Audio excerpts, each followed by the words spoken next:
15 अप्रैल को अतीक अहमद और उसके भाई की हत्या हो गई। ये हत्या जब वो लोग मेडिकल चेकअप कराने के लिए जा रहे थे उस वक्त हुई थी। अतीक के भाई अशरफ ने एक नाम लिया था अपने आखिरी वक्त में। उसने नाम लिया था गुड्डू मुस्लिम का। आखिर ये गुड्डू मुस्लिम कौन है और इसकी इतनी चर्चा क्यों हो रही है, आज हम आपको अपने इस वीडियो में बताएंगे। नमस्कार, मैं हूं समीक्षा दीक्षित और आपका स्वागत है सत्योदय मीडिया में। गुड्डू मुस्लिम की चर्चा आजकल हर वक्त हर जगह हो रही है कि आखिर गुड्डू मुस्लिम कौन है और ये अभी तक पकड़ा नहीं गया है। गुड्डू मुस्लिम की लास्ट लोकेशन बताई गई है कर्नाटक में है। इसके पहले गुड्डू मुस्लिम 5 मार्च को मेरठ में बताया जा रहा था। लगभग हर कोई पकड़ा जा चुका है या जो भी इस केस से रिलेटेड है उसका एनकाउंटर हो चुका है, लेकिन गुड्डू मुस्लिम इस केस की सबसे अहम कड़ी बताई जा रही है। अतीक अहमद और उसके भाई की अभी 15 अप्रैल को हत्या कर दी 3 शूटरों ने। उन 3 शूटरों के बारे में जांच तो जारी है, लेकिन गुड्डू मुस्लिम इस केस की सबसे अहम कड़ी है। 24 फरवरी को उमेश पाल हत्याकांड में भी गुड्डू मुस्लिम का नाम आया था। गुड्डू मुस्लिम कोई छोटा मोटा गुंडा नहीं है, बल्कि गुड्डू मुस्लिम बमबाज के नाम से उसको जानते हैं। उसको बम बनाने आते हैं। गुड्डू मुस्लिम महज 15 साल का ही होगा जब उसने छोटी मोटी चोरियां करना शुरू कर दिया था। एक तरीके से वो इन कामों में एंटर कर चुका था, लेकिन 2 दशकों से वो उत्तर प्रदेश के नामी माफियाओं के साथ काम कर रहा था और धीरे धीरे चल के वो अतीक अहमद के साथ जुड़ गया, जिसके बाद से वो अतीक अहमद का अहम आदमी बन गया। गुड्डू मुस्लिम पर इस वक्त 5 लाख का इनाम भी है कि गुड्डू मुस्लिम को, और कहते हैं कि अतीक की बीवी पर भी, वो भी एक इनामी आरोपी है, उसका नाम भी उमेश पाल हत्याकांड में आया था।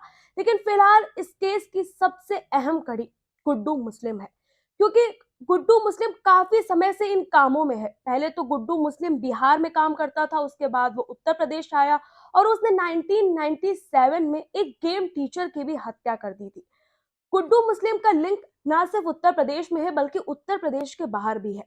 कहा जाता है कि गुड्डू मुस्लिम के सबसे ज्यादा एक्सपर्टीज बम बनाने में थी। उमेश पाल हत्याकांड में भी जो बम धमाके हुए थे वो भी गुड्डू मुस्लिम ने ही किए थे। इसलिए पुलिस के ऊपर इस वक्त सबसे ज्यादा प्रेशर है गुड्डू मुस्लिम को पकड़ने का।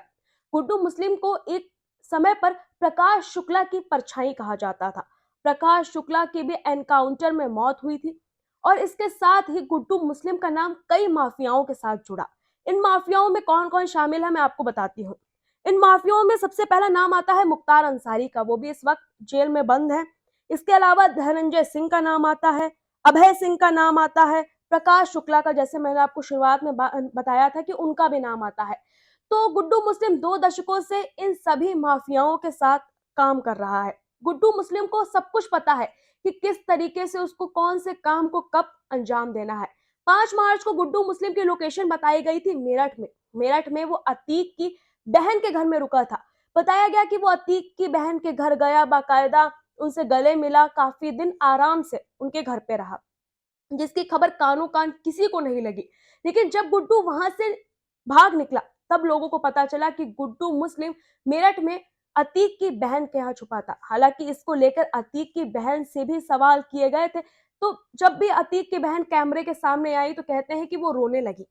कहा गया, अतीक की बहन ने कहा कि उनके ऊपर क्यों ये इल्जाम लगाया जा रहा है कि उनका इस केस से किसी भी तरीके का लिंक है, जबकि उनकी बहन का नाम भी इस केस में आया क्योंकि उन्होंने गुड्डू मुस्लिम को पनाह दी थी। गुड्डू मुस्लिम बताते हैं कि उसके कनेक्शन आईएसआई से हैं। इसके पहले अतीक की जिन शूटरों ने हत्या की थी उन्होंने भी इस बात का खुलासा किया था कि अतीक अहमद के कनेक्शन पाकिस्तान से थे, लेकिन अब गुड्डू मुस्लिम के कनेक्शन भी आईएसआई से हैं। बताया जाता है कि गुड्डू मुस्लिम आईएसआई से बम और इन सभी तरीके की चीजें मंगवाता था जो पंजाब के रास्ते उत्तर प्रदेश आते थे, जिसके बाद गुड्डू मुस्लिम इन तरीके के कामों को अंजाम देता था। गुड्डू मुस्लिम एक अहम कड़ी है। जैसा मैंने आपको शुरुआत में बताया था कि गुड्डू मुस्लिम ने 1997 में एक गेम टीचर को मौत के घाट उतार दिया था, जिसके बाद से गुड्डू मुस्लिम का वर्चस्व तेजी से उत्तर प्रदेश में बढ़ता रहा। गुड्डू मुस्लिम को अतीक अहमद के बारे में सब कुछ पता है कि अतीक अहमद की कितनी प्रॉपर्टी है, अतीक अहमद का क्या क्या कारोबार है, किन किन कारोबार में अतीक अहमद सक्रिय था। इसलिए अतीक अहमद खुद नहीं चाहता था कि गुड्डू मुस्लिम का नाम किसी भी तरीके से सामने आए या फिर गुड्डू मुस्लिम खुद पकड़ा जाए। अब पुलिस ने गुड्डू मुस्लिम की लोकेशन बताई है कि वो इस वक्त कर्नाटक में है। हालांकि उत्तर प्रदेश की पुलिस उसको किस तरीके से पकड़ती है ये देखने वाली बात होगी। फिलहाल के लिए इस केस में इतना ही। हम ऐसी और भी जानकारी आपके लिए लेकर आते रहेंगे। तब तक के लिए नमस्कार।